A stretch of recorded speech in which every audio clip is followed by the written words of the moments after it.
where employees do not like lip service, like They at all. But And also at a point where lip service shows itself to be lip service very quickly now. very quickly, very quickly. This is not the shuck and jive. Yeah. Like, we're gonna put lipstick on a pig and no one's gonna know that. No, people are like, nope, No. that's BS. I don't believe And we that. can call it. We call it out so easily. Yeah. We call it out so easily. And so I think that we are now at this reckoning of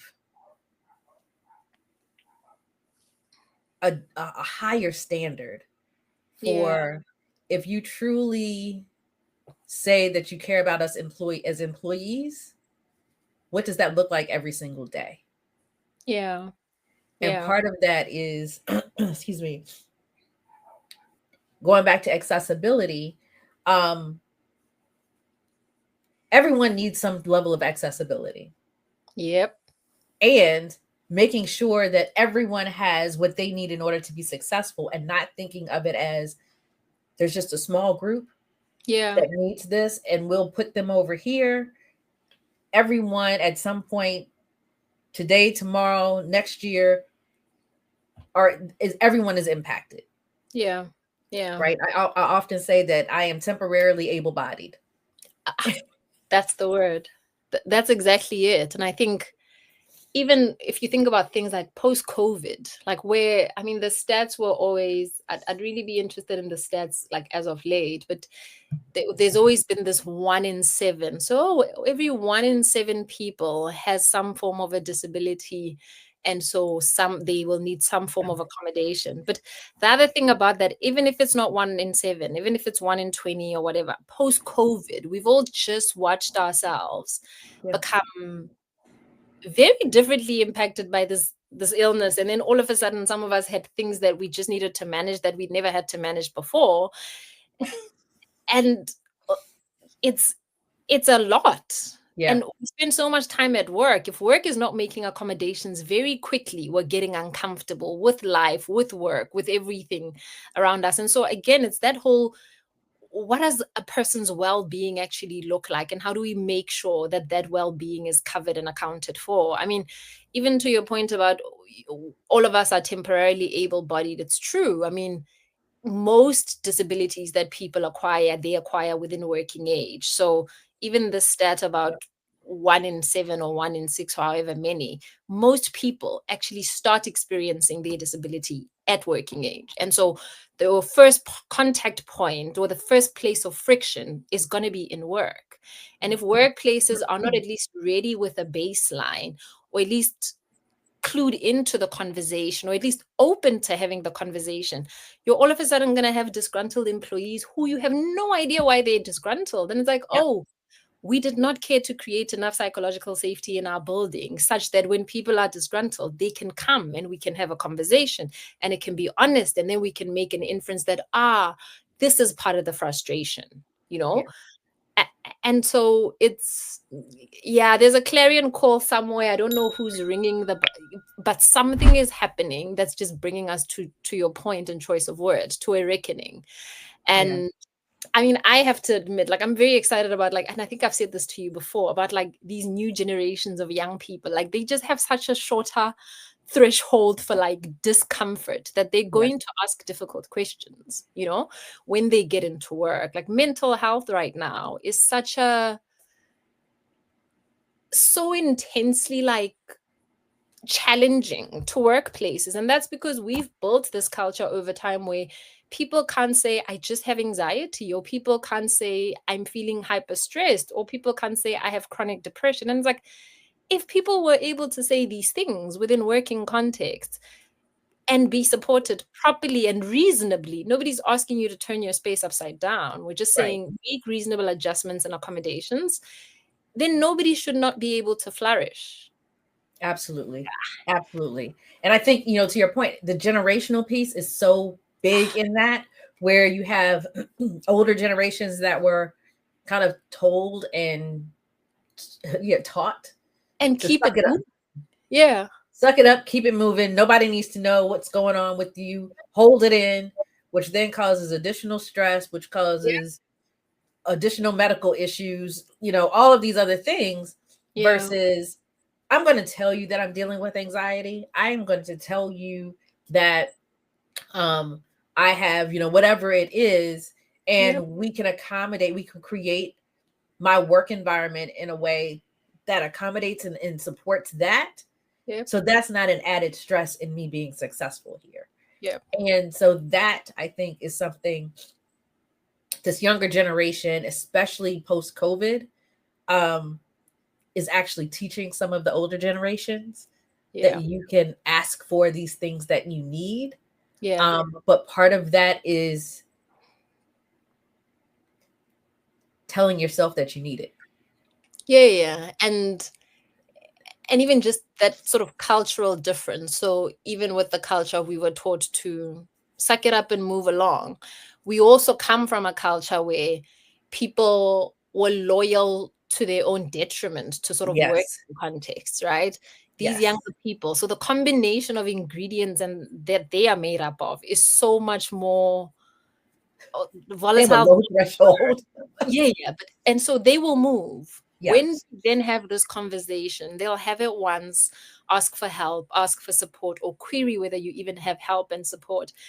If you're not answering and if you're not willing to meet them somewhere along the way, they will move. And so Yep. now all of a sudden we've got what used to just be oh, Stacey's got a anxiety becomes we've got a nutrition problem. Do you know what I mean? And Absolutely.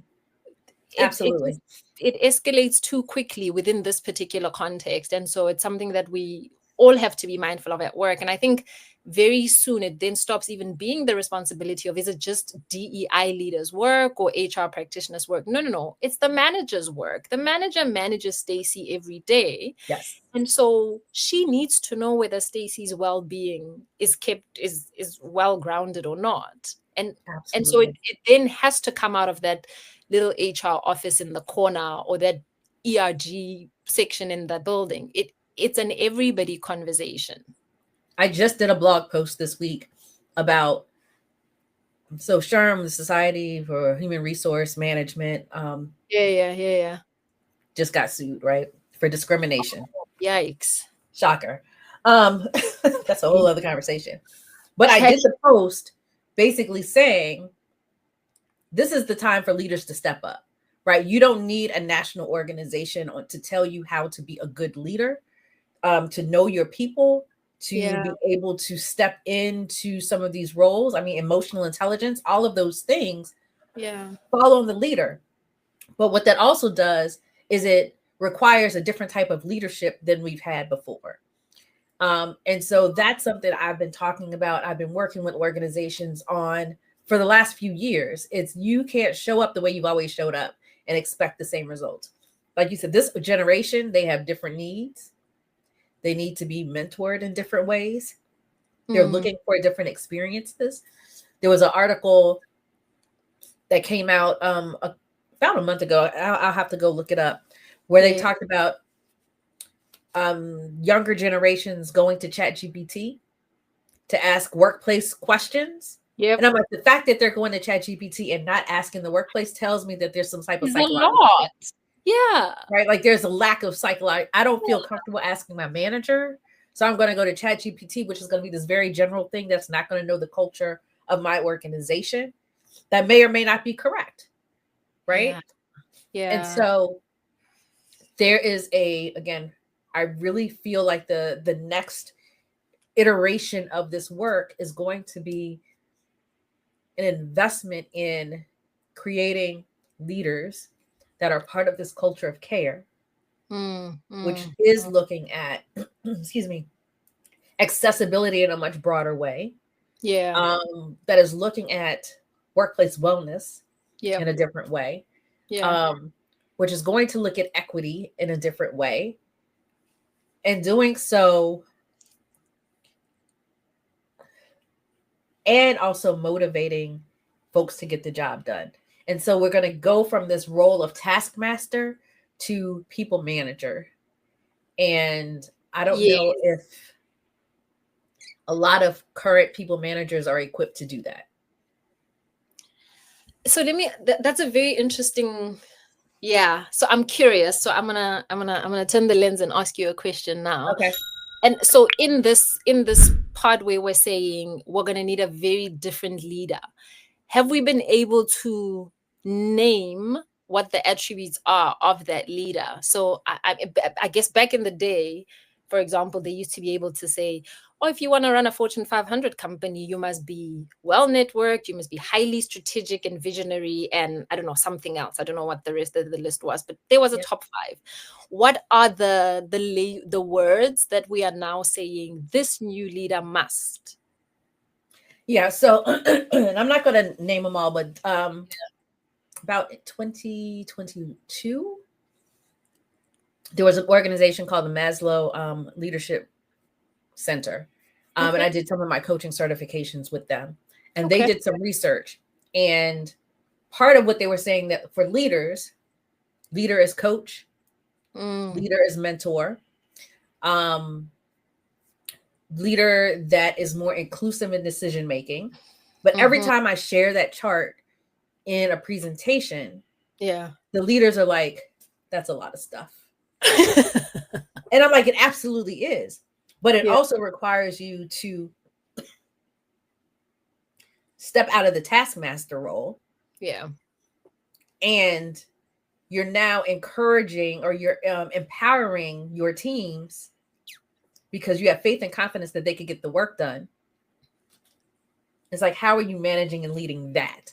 And so it's a very different way to look at things. And I'll send it over to you as well. But I think that this is the, experience that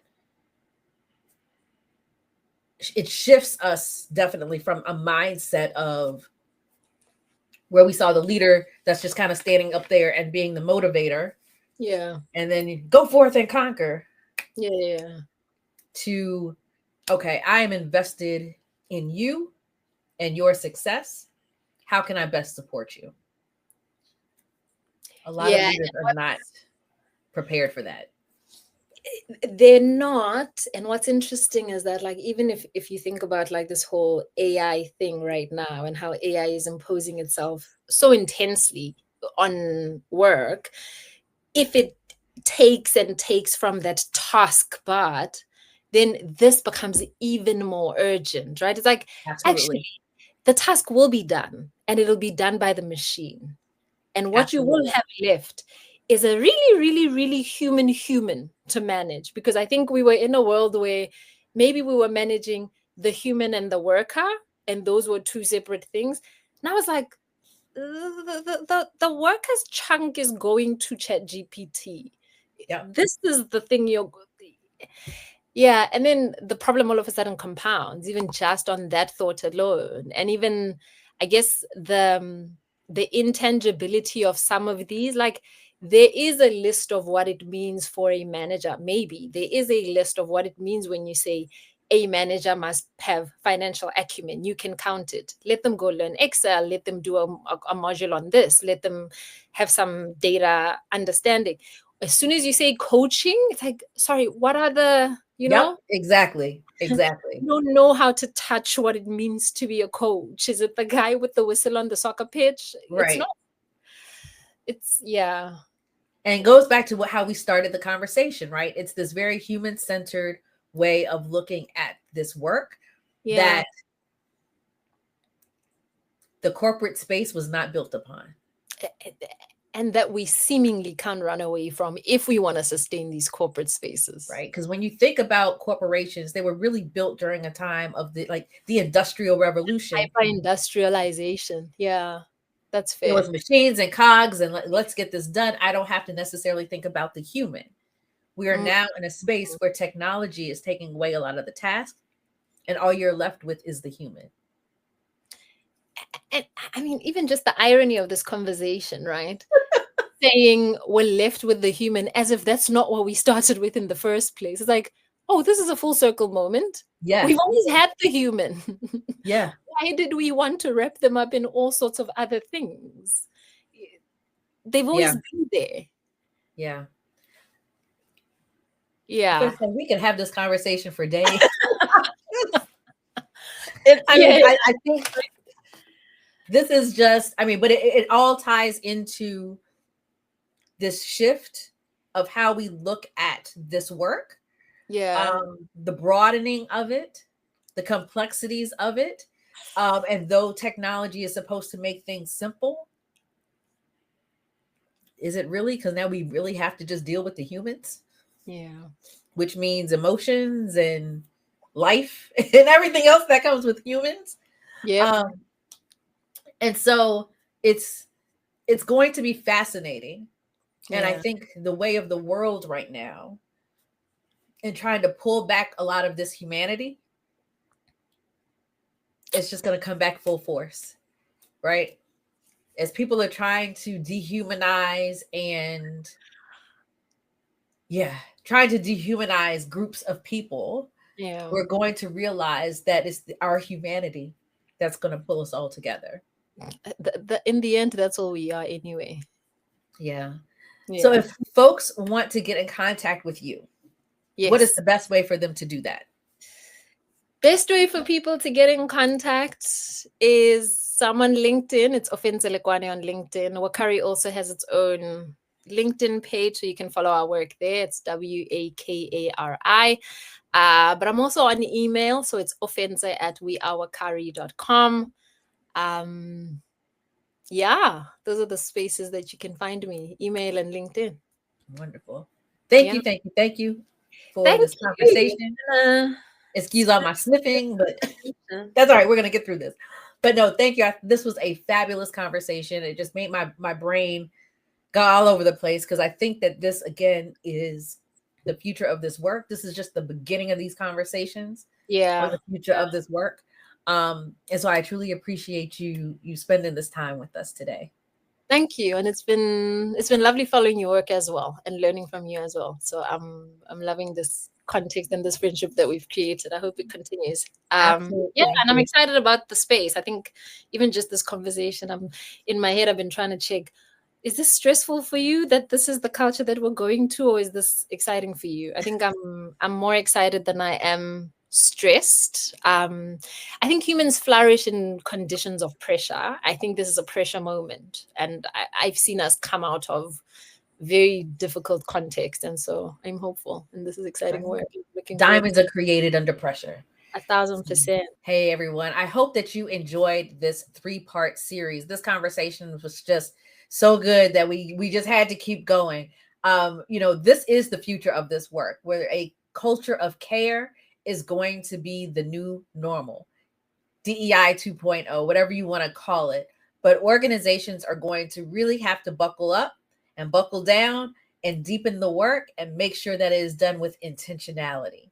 So continue to tune in, watch us here on DEI After 5, or listen wherever you are listening to the podcast, and continue. Let us know how we can always support you and your efforts. Until next time, have a good one.